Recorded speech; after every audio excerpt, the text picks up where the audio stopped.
நமஸ்காரம். தாயில்லா பிள்ளைய தலையில் தட்டாதன்னு பெரியவங்க சொல்கிறத நீங்கள் கேள்விப்பட்டிருப்பீங்க. அப்போ எது தாய்? சிந்திச்சு பாருங்கள். எது தாய்? தாயை நம்ம சக்தியின் வடிவமாக தானே சொல்கிறோம் இல்லையா? அப்போ யாருக்கிட்ட சக்தி இல்லையோ, யாருக்கிட்ட தவ சக்தி இல்லையோ, அவனை போகிறது வாரதெல்லாம் தலையில் தட்டிட்டு போகணும். சிந்திச்சு பாருங்கள். ஒரு காளை மாடு எத்தாப்பில் வந்துச்சுன்னா நீ பயந்து ஒதுங்குவ. அதே ஒரு கண்ணுக்குட்டி வந்தால் செல்லம்மா முதுகில் ஒரு தட்டு தட்டணும்னு தோணுது இல்லை? அப்போ யாருக்கிட்ட தவ சக்தி இல்லையோ அது போகிறவன் வரவெல்லாம் போகிற சக்தி வார சக்தியெல்லாம் உங்கள்கிட்ட விளையாடும்.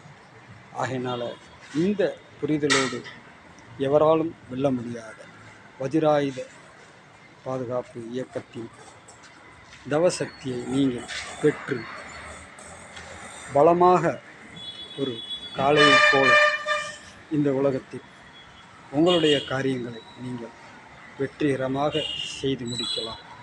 வாருங்கள். ஆத்ம நமஸ்காரம்.